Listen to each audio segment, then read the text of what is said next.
다음 주 화요일 오전에 한 번 더 하기로 했습니다.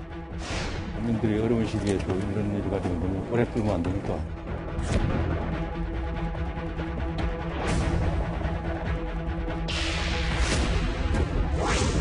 신청한 위원 4명에 대해서는 다 기각이 됐고요. 징계사유 절차 위법상이나 징계사유 자체 부당성에 대해서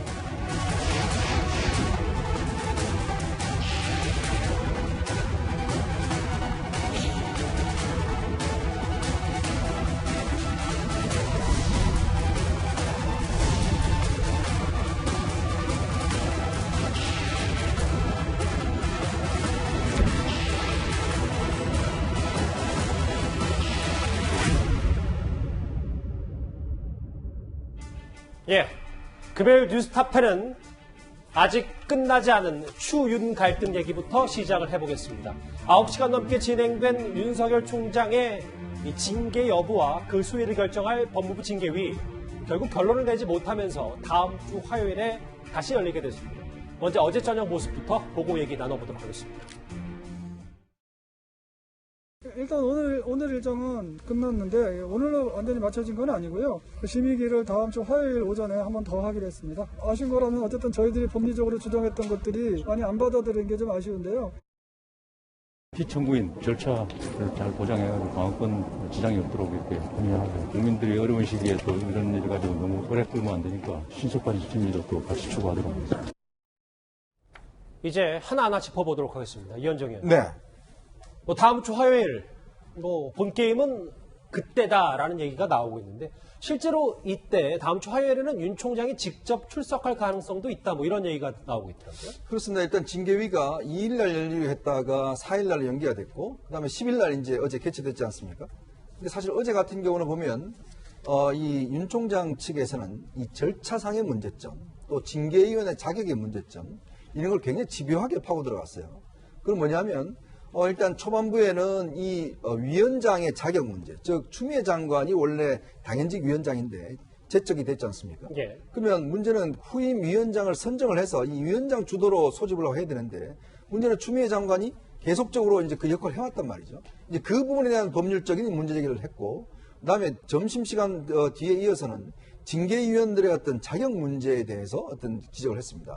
즉 기피 신청을 하고 기피 신청에 대해서 이제 다 기각이 됐지만, 나중에 심재철 국장이 또 징계위원 사의를 표명했죠.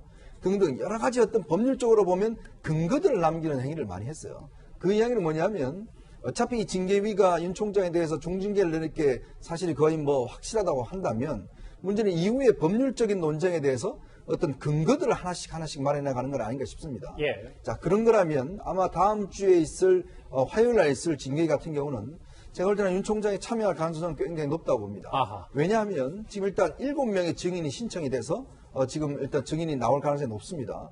그러면 이 증인과 함께 지금 윤 총장이 징계 사유가 6가지이지 않습니까? 근데 이 6가지를 조목조목 아마 하나씩 다 따질 겁니다. 그럼 뭐냐면 저는 아마 거의 신문 수준으로 할 것 같은데 다 기록에 남기는 거죠. 즉 6가지의 징계 사유가 왜 부당하고 어떤 면에서는 잘못 이루어졌는 것인지에 대해서 아주 조목조목에 남길 겁니다. 그러니까 징계위가 어떤 결론을 내리든 간에 지금 윤 총장 측에서 바라보는 것은 그 이후에 소송을 갔을 때의 어떤 근거를 남기는 것이거든요. 아마 그런 걸로 본다면 윤 총장이 직접 나와서 이 부분에 관련해서 조목조목 본인의 입장을 이야기할 가능성이 저는 굉장히 높다고 생각이 듭니다. 초유의 검찰총장 징계회 윤 총장이 직접 출석할 가능성도 있다, 이런 분석 내려주셨는데요.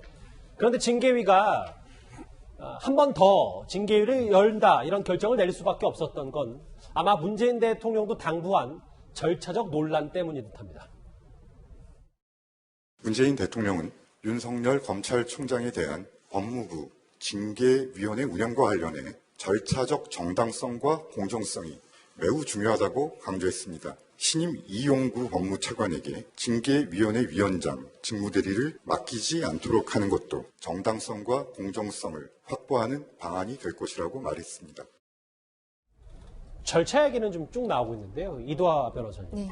저는 이게 좀 궁금한데, 시간이 한 4, 5일 정도 더 양측에 주어졌다면 누구 쪽에 더 유리하다고 보십니까? 시간이 주어져서 이제 양쪽에 다 유리한 거죠. 왜냐하면 징계위원회도 지금 징계위원회랑 관련해서 뭐 지금 이 위원님께서 말씀하셨지만 추미애 장관이 위원장에서 제척이 되면 예. 위원장 직무대리를 빨리 정해가지고 직무대리가 소집 절차, 소집 통지를 하고 뭐 이제 부본도 보내고 뭐 이렇게 하면 아무 문제가 없었거든요. 근데 그걸 하지 않아서 판사들이 이 사건을 보고 뭐라고 하냐면 추미애 위원장이 소집 통지하고 이런 것부터 해서 절차적 하자가 켜켜이 쌓이고 있다 이렇게 표현을 해요. 예. 근데 그 위원장 바꾸는 거야 뭐가 정해진 거니까 그 당연히 할 수 있는 건데 그걸 못한 거. 그다음에 징계위 구성에 있어서 명단을 사전 통보를 못 해줬잖아요. 근데 명단을 사전 통보 못 해준 것도 그것도 판사들은 방어권 보장에 있어서 중대한 하자다 이렇게 얘기를 해요. 그럼 소송에 가면 너무나 불리한 일들이 되는데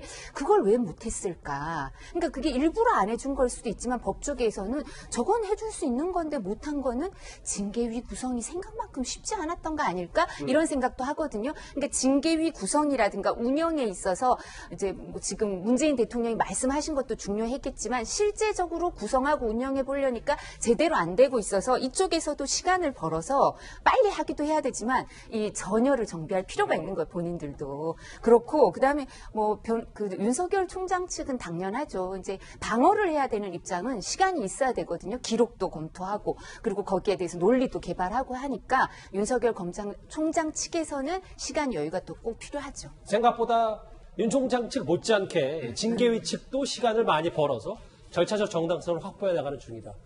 그런데요, 다음 주 화요일 15일로 정해진 2차 징계위 날짜를 두고도 양측은 다소 공방이 있었던 것으로 알려졌습니다. 심의하는 도중에 열람을 허용하겠다고 이렇게 말씀을 하셔서 심의 절차에 대해서 여러 가지 준비도 해야 되잖아요. 그런 과정에서 기록을 보라 그러면 그걸 어떻게 볼 수 있겠습니까? 실질적으로 방어 준비에 도움이 되는 건 아니기 때문에 그러면서 속형기일을 다음 주 화요일로 잡으면 이제 며칠간의 여유가 생기니까.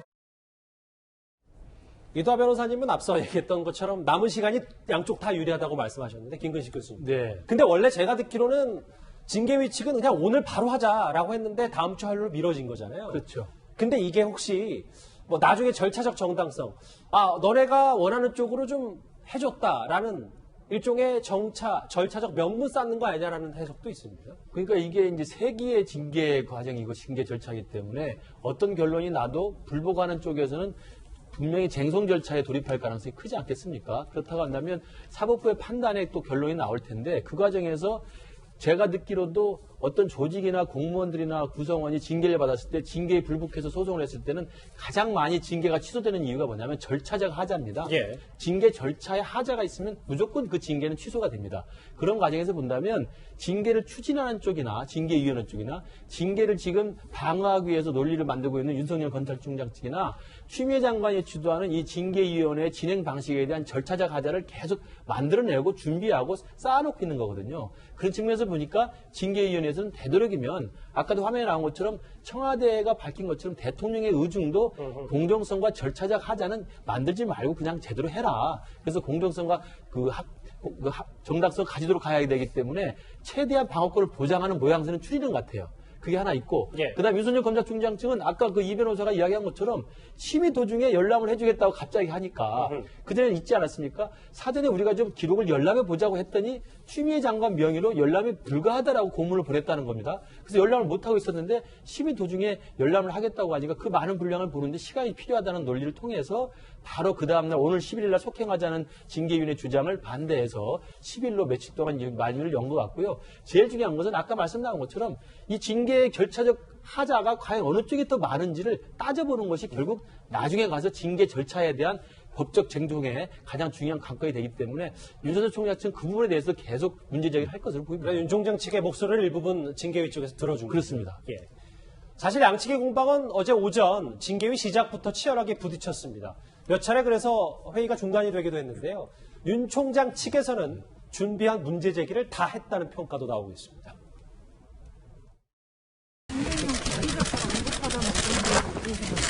옳지 않은 주장이라고 보고 있습니다. 아시다시피 법무부에서 이미 다 알려드렸듯이 신청한 위원 그 4명에 대해서는 다 기각이 됐고요. 한 1시간 반 정도 징계사유의 절차 위법성이나 징계사유 자체 부당성에 대해서 말씀을 드렸습니다. 최진봉 교수님, 네. 저하고 화면을 좀 같이 보겠어요.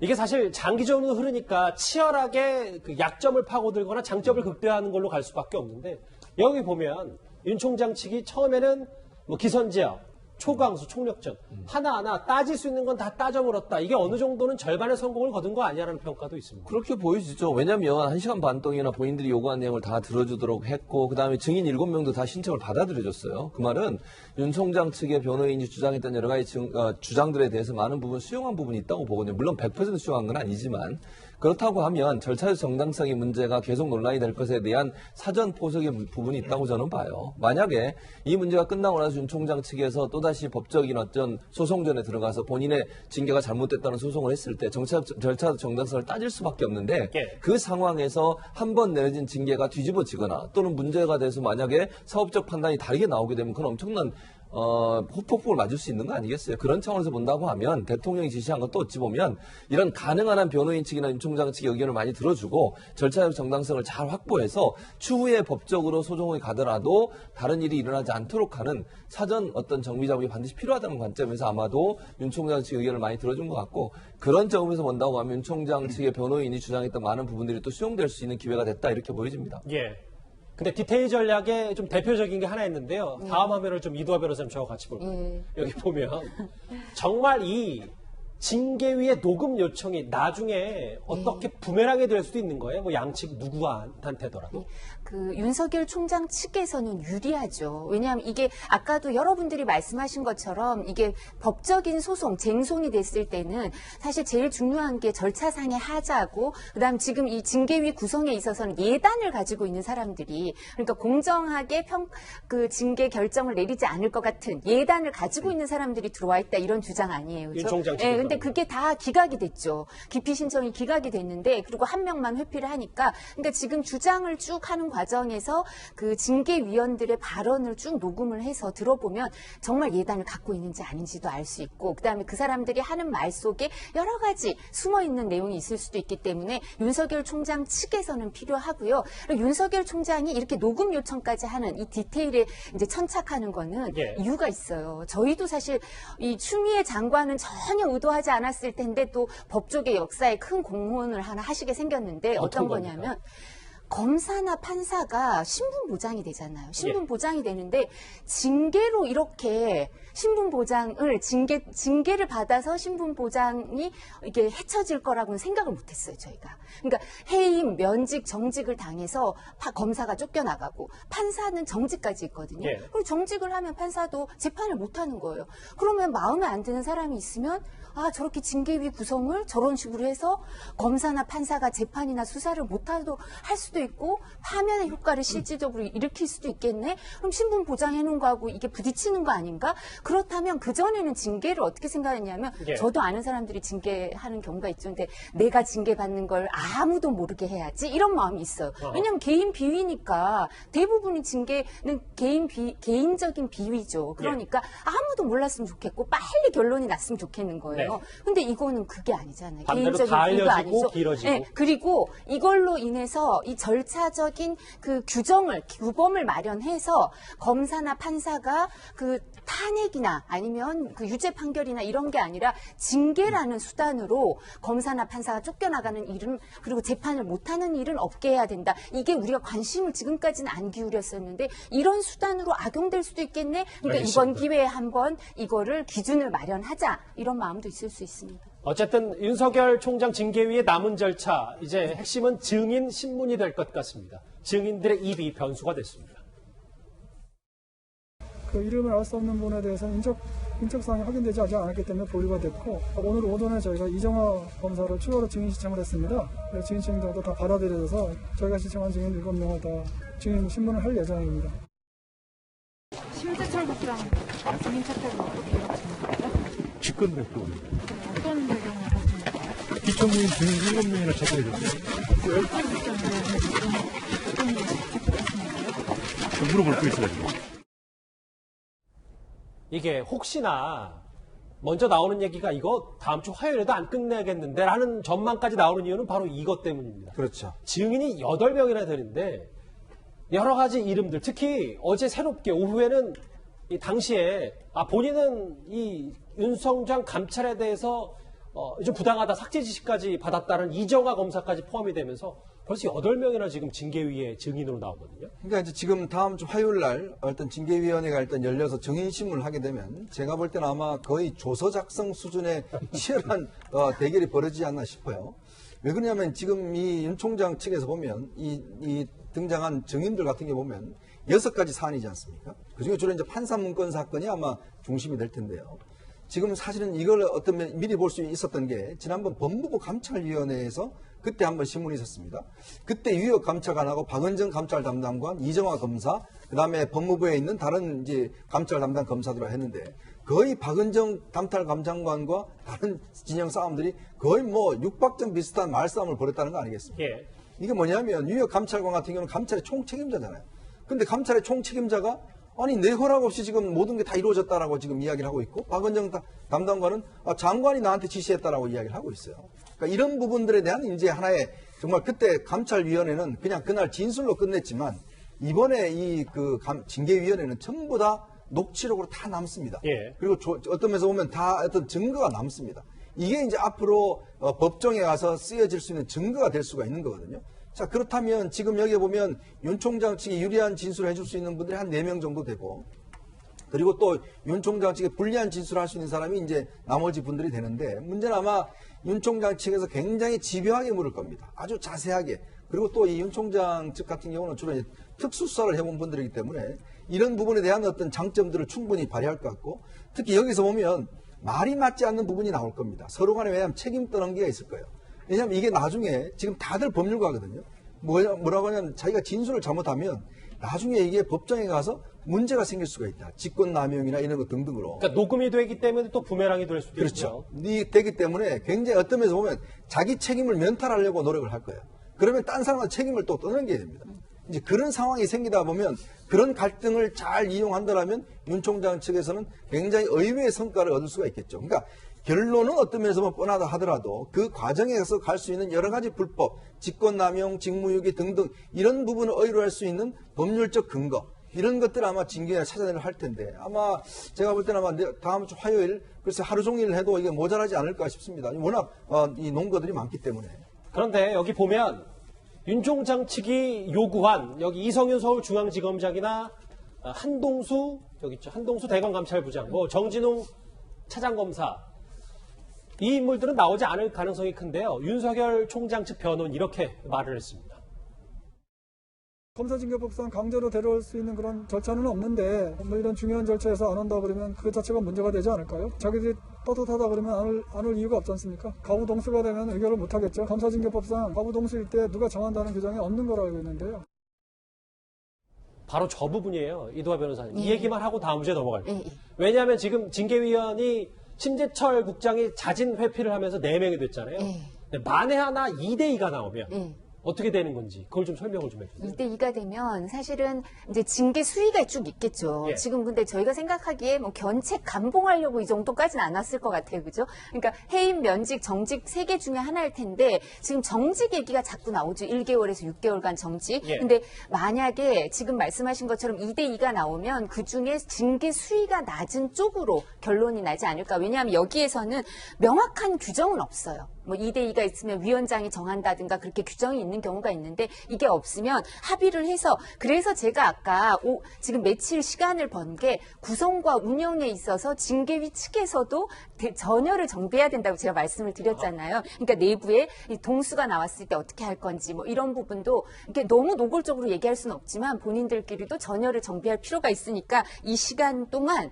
그런 징계 수위에 대해서 뭐 동수가 나왔을 경우 어떻게 나올 건지 이런 부분에 대해서 일정 부분 이제 물밑에서 수위 조절을 하지 않을까 그런 시간이 또 필요하지 않을까 싶습니다. 짧게 이도하 변호사님. 그러니까 좀 더 부연 설명을 하자면 만약에 윤 총장 징계건에 대해서 4명 중에 2대2가 나왔는데 한쪽은 해임, 감봉, 감봉. 한쪽은 감봉이면 해임이면 해임이 높고 감봉이 낮은 네. 것 때문에 감봉으로 갈게 합의를 그렇게 할 것 같아요. 규정을 그렇게 지금은 명확한 규정이 없으니까 지금 말씀하신 것처럼 그렇게 할 경우에는 징계 수위가 낮은 것으로 한다라고 합의를 하고 거기에 따라서 그렇게 감봉으로 갈 가능성이 있는데 감봉을 하려고 지금까지 이렇게 왔을까요? 그건 아닐 것 같아요. 이게 짝수위원이기 때문에 또 다른 변수, 또 다른 시나리오까지 나오고 있는데요. 저희가 어제 있었고 이제 다음 주 화요일에 다시 진행될 초유의 총장 징계위 절차 얘기 저희가 하나하나 뜯어봤습니다.